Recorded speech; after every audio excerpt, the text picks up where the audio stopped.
and I am so happy today because I have a guest that I've been, longing to have on this program. She's a foreign Nigerian. That's the word that I want to use. Her name is Pam Russ. So sit is gonna be fun.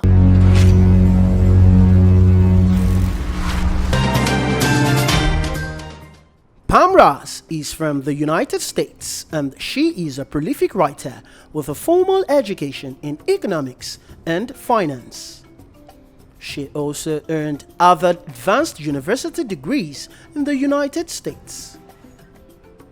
Pam Russ has written and published 15 books in the last 5 years through our company, Pam Russ Publishing and Amazon. Now living in Nigeria, Pam has incorporated the African venue into our current drama fantasy books. As a result of Pam's dedicated relationship to Amazon's technical team, she has a unique publishing tool of embedding original music and videos into our ebooks, which totally enhance the reader's experience.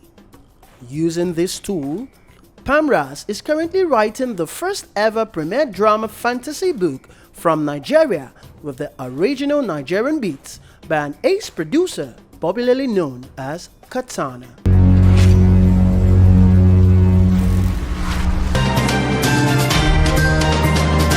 Now I welcome you to the program. How are you? I'm very fine, thank you.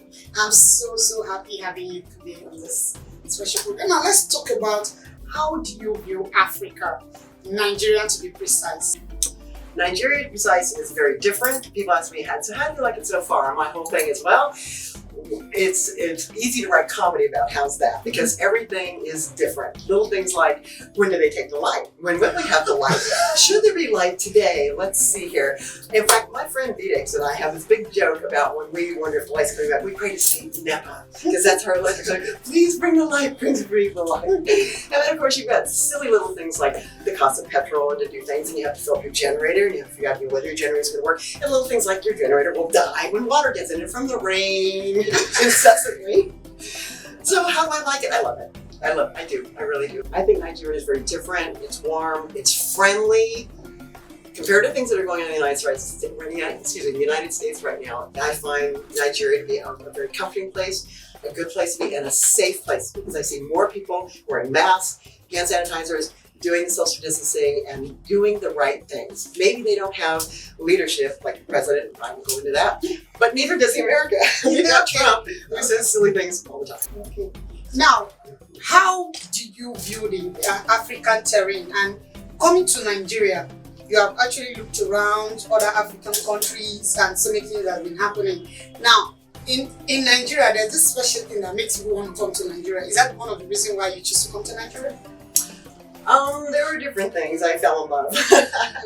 And that's something special. And he just happens to be living in Nigeria and happens to be in this room right now. But also, you look at the economy and things that are going on. And Nigeria is absolutely amazing in the fact that it has natural resources of oil, diamonds, gold. There's all these things that are here that can be mined and can be taken. And, you're right on the coast, you've got deep water. You have to look at, geographically where the country's located and how they are respected by other countries that are here. You can look at South Africa with different things politically, but you look at here, the people still speak up on what they want and how they want to change. And sure, it's been a lot of time for change, but politically they still look at it. I remember when they had the elections and Buhari was elected, he's there till 2023? And people are saying, okay, well, let's have responsibility, let's have this, let's have different things going on. There's still, the voice is still there. They haven't given up. And that's how I feel about Nigeria. It's good. That's my country, my beautiful country. Green and white. Now, I have gone through some of your books, and most of them is on economy and finances. How do you think this book of yours is going to help the African economy? Well, I'm writing this book that I have right now. It's going to be very different. It's called Stealing the Blue Butterfly Diamond from West Africa, which of course is Nigeria, because it's going to introduce something premiere from Nigeria, never been done, world premiere of the book. How it works is I'm writing the book normally as you write a book. Okay, it will be the first format will be, of course, a paperback. Then we're going to have the version for you can download on your phone, your tablet, like what you have, your laptop, your computer. Now, when you have your tablet and you want to download it, you've got to have the regular thing. If you've got, say, an old Kindle without sound, you'll just have that version also. But the best version you can get is one for your tablet with sound. When you do that, you'll be reading through the story, and it's a drama fantasy. It takes place in Nigeria, Lagos, Acacia, and all these wonderful places that my friends live. And you read through it, and then there's going to be an icon on the right-hand side. When you press that icon, boom, African music. Yes, and they're all composed by beats by Katana, and it's really special because they're original, they're African, they're a combination of Afro beats, and what it does, each beat will, it's only 10, 15 seconds long, as you know, you're reading, press it, sound, it enhances what you're reading. Now when you swipe the page, you go to the next page, you'll see, oh, something else went on, a couple of pages, more story, more drama, more this, he does this, and she steals this, and he doesn't, and he kisses her, and she does this, and all this fun stuff. There's always kissing, always. And then you get to another icon, press it again, and it's a totally different beat. So there are probably about 30 original beats by Katana in the book, and this has never been done, and it's coming from Nigeria. Yeah. Okay, now, I really want to know, how is this book going to help the African, most especially Nigerian economy? It will help because in the United States, it's going through Amazon. It goes through Amazon United States, Amazon UK, Amazon Australia, and I'm registered worldwide Amazon because I have a very special relationship with them. And how it's going to help is people are going to see something of Nigeria, of things that are happening that's current. It's right here. We've never seen it. It's music. And right now you've got that huge movement that's happening in the United States. Black Lives Matter. Okay. I totally support it. I totally agree with it. I've grown up with prejudice. I grew up lucky enough to grow up, I guess, in wealthy societies, California, different things. And I've seen prejudice my whole life. And it is, obviously very wrong. That's my point of view, and I'm very outspoken about it, but I feel that bringing something like this is important with Nigeria, with the culture, the history, and you have to remember the worst part in American history to me is when they came, and I was alive obviously, and stole peoples, a generation of slaves from Nigeria and Ghana, and hauled them away to, the eastern coast of the United States, and slaves in the South and Virginia, Georgia, the plantations, the Carolinas, and all that too. Menial stuff, pick tobacco, pick cotton or whatever they had to do, house slaves, farm slaves. And I look at Black people in America, these are their family. You're coming from the same generation they did, unless they were taken. But still, whoever was left is still here. And those Blacks that are American, you can see the same facial feature. You see the same, the same longing. When I tell people when I was leaving, and I told my friends, I'm going to Nigeria, my Black friends were like, what? You're going to Nigeria? Wait, you're the white chick, and you get to go? And I said, I'm going, and I ain't coming back, honey. Take me with you. I know I can fit in your suitcase. I know I can. Please take me with you. Mm-hmm. Okay, so it's going to help a lot. When people buy it and realize Nigeria, and you ask me, why would people come here? How about making it a tourist destination? You've got the seacoast, you've got the islands, there's hotels down there. If you develop this whole area, if the government finally gets their act together and says, you know what, if we become a tourist destination, that's exactly what Dubai did. That's why Dubai is so nice. Yeah.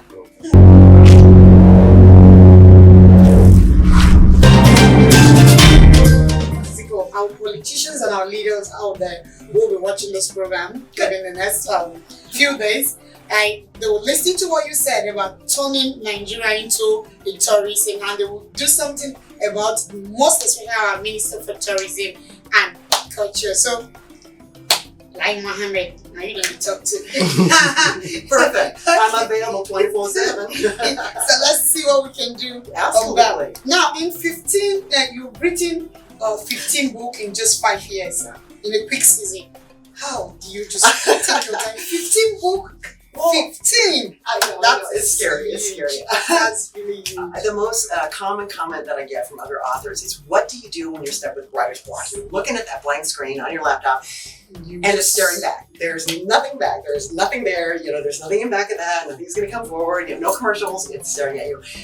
And my first thing is, I have no idea what you're talking about, because I've never had writer's block. My thing just keeps going and going. For me, once I start writing, you get the first 20 pages, and you kind of putz around with it. 50 pages. Once you get past that 100 pages, now it's a book. Now it starts to get serious. Now it starts to get real. And the problem is, my characters start developing, and it's like they're in a can. Okay, so I stuff them all in there, and at night I seal it up, and put it on their bed, hide it somewhere. Okay, and in the middle of the night I hear this bam, bam, bam, bam. Wake up, Pam! Wake up! Get up! Write! And stuff will come to me in the middle of the night. Oh my God! And I just write it out, write the scene, or I'll dream it. And I wake up, and go, oh my God! I forgot. I wrote this and this, but that happened. Oh, I can't. I got to redo it. So it just keeps evolving and evolving. And my first couple books were drama fantasies. Then I wrote a 10-book series. My 10-book series is basically for, I would say, age group of, say, 15, 16, 17, boys and girls, men and women, going on your first date, understanding somebody you first, hold their hand and you touch them and you get to know them, and eventually courtship, and of course then eventually get some more and more things, and then sex and things happening, and oh my God. And I go into those things that face teenagers and young adults, alcoholism, drugs, problems, parents, school, failing, how do I get through, can't find a job, and struggling with my life. And I write that 10-book series covers those years, all the way to the point where someone understands. And the emails that I get back, it's like, I'm so glad someone else has either gone through that or that you've written about it. And everything is based on people I know, a little bit of what I've gone through, but the experiences that people have told me about, and struggles that they've had in their thing. I mean, I deal with pretty complex, things of attempted suicide, abortion, things that have happened to friends of mine, and, taking that and making it real. But when I write, what I try and do is take what I can do and do everything I can to make you into that scene. So you feel it, you read it, and now with music, with katana, coming in, you can, I can see the thing, like, say you're in a restaurant and it's got an Arabic theme and you see tapestries and nice things, and then you press the icon and you hear the music of, some kind of Arabic theme, and you think of, camels in the desert, and palm trees, and really fun things. Heritage and stuff like that. Makes it so, now I know when people all over the world read the book and they're going to say, this came from Nigeria, what else is going to come from Nigeria? I want to know about Nigeria. The best publicity is the best thing you can have. You're very correct. Thank you so much. Now, for how long have you been writing for Amazon? And actually, my first publisher was a different publisher in New York, and they didn't do a very good job, I believe. And I realized, what? I can do better than this. I'm not a dummy. And I researched and figured out what to do. And I figured out, the thing that I want to do is start at the top. So I figured, I looked at Barnes & Noble, and I looked at all these different the companies that were available at the time, and I got a connection with Amazon right away, because I wanted to do something of putting a video in a book, which hadn't been done. So I kept asking publishers, okay, I'm writing this book. I happen to know a ballet dancer who knew the most famous ballet dancer in the world right now, Sergei Pulkin. I wrote the book about Sergei, and Jade Helperstuff is the choreographer. David LaChapelle did the video, filmed in Maui. The video is called Taking to Church. That video came out and it went absolutely viral. People saw it because it was a bridge between ballet, emotions, and rawness. And it was an incredible thing. People loved it. I wrote the book on it. And the thing is, I wanted to get that video because it was on YouTube, and I wanted to make sure if I got the video, so when you get, so say it's on your tablet, and you open the book, and my book is called Designing the Dance. So you open it up, and right as you open it up, the video starts there with the music, Taking to Church. And you see Sergei, he's dancing, and he's filling the stage, and he's doing all this. And as long as you keep it on the page, you've got the entire video. I went to Amazon, and I said, I want to do it. They said, you're crazy.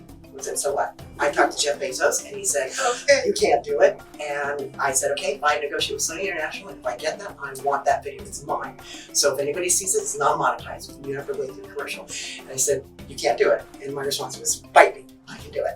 So I worked with Amazon's top techie, Mark Vargas, in Costa Rica. It took us 9 months. 9 months of going back and forth and back and forth. I was in Nevada, and I was able to call Seattle, Washington through their phone line so that I could go directly to Costa Rica. And I went through, we were daily, failure. A lot of ideas, a lot of things that I brought, a lot of things that he did. And we finally, the day it worked, when it's like, you get the thing and I download it and I run it through my software and then I press the icon and video comes in place. 4 minutes and 20 seconds of absolute joy. And that's when Jeff Bezos said, okay, you're on, let's do it. And now I can publish as much times as if most publishers, they can only do 4 times a year. I can as many times as I want. So for like how many years have you been publishing for them? Oh, it's been almost 6 years now. 6 years. Yeah. 6 years. So how do you feel, among the Amazon writer, you're one of the top among them. Yeah. So what do you feel being one of those top writers in Amazon? What does Blessed. that make you feel? Totally blessed. Okay, now let's come back to how do you relax? Like when you're not writing, you've been in Africa, Nigeria to be precise, then how do you relax? When you're not writing, when you're not doing similar stuff. Well, What do you do that the makes cool you happy? thing is my husband and I have a bunny and a kitty, and she's just a little kitty and a bunny, and we play with them and brush them and just enjoy them. And I have good friends over, like Bedex comes over all the time and does You talk crazy. so much, like you keep talking about this is the biggest. That's really You're not even crazy. talking about your husband. You keep No. talking about biggest. John is my husband, but Bedex is one of my best friends Okay. because he's a crazy ass and he does everything he can, and he encourages me, like when he's been over, many times, and I write a little scene, I'm trying to write something, I'm stuck, and I don't got it, and I'm just not sure, I'm little girl pounding around, the big temper tantrum, and he's right there going, calm down, and he's got a guitar, and have you heard the man sing? It's so amazing, and it's so great because my whole, especially coming to Nigeria, one thing I gotta say to America, y'all just need to move here because the music, the constant thing going on, the constant concept of Shayo. Just get high. Enjoy the music. Enjoy what's going on here. Everybody's so stressed out in America. Yeah, go to work, do this. Here, you're stuck in traffic, so it doesn't really matter. What the hell, And you've got people coming over, selling you popcorn, sodas, whatever the hell you want, chocolate. I got cookies on the way here. And it's so great because it's a different world, and it takes you away. Nigeria, was literally the jewel of Africa, and it needs to be again. Have you visited any of the beaches? Like go to the beach? Yeah, everybody keeps telling me they're taking me to the beach. So have you gone to any of the beaches again? No. Why? Will you make them promise? Everybody in the room. Okay, I promise. I'm All gonna of take you you to the out beach. there. Come on, let's hear it. Come on, let's take a poll. How many believe? We all believe like we're going to. I'm gonna take you to the beach. Don't worry. Watch We're gonna have it. Yeah. So I'm so happy that you're here in our show, The Gallery, and so far so good. I'm sure you've been having fun here in Nigeria. What are your advice to your friends in America, Paris? What can you tell them about Africa, Nigerian to be precise? To be precise, the friends I have in America right now are suffering badly because of lockdown and again, California, and of Trump ordering federal troops in to take people off the street when they're protesting to stop things. And I can't imagine going out to the store and not knowing that I'm going to come home because I could get arrested for just being out during this pandemic. Here, I don't see that. We have police here, sure, but people are respective. They understand, this is a serious thing. We don't want this virus to, totally decimate the country like it has the United States. Yeah. And my thing is, when this is over and when everybody can to get away and come here. It's an easy flight, and you fly a great airlines, and they'll give you the food on the planes. You get used to Nigerian food. It's really amazing, and you must have jollof rice. Jollof rice. So you love our jollof rice a lot. I'm not a very good cook. Oh, come on, at least you're going to one of the restaurants to eat our own jollof rice. Oh, okay. Then take me.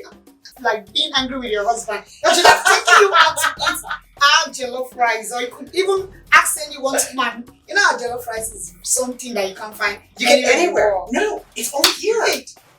It's only here. So I promise I'm gonna make one for you. That's okay. Everybody heard it? Everybody in the world has now heard that. Hello? I'm just like, no, Sign don't on worry, the I'm going to line. make one for you. Then I'm gonna ask Leaders to come pick it up. So don't worry yourself. Hello viewers out there, just fun having that adventure. I'm really, really happy. It wasn't just a dull moment, but an exciting moment. But we just have to call it a day. If you want to be part of our program, Please follow us on all our social media handles. I still remain your host, Mercy Alexander. Bye and have a wonderful weekend.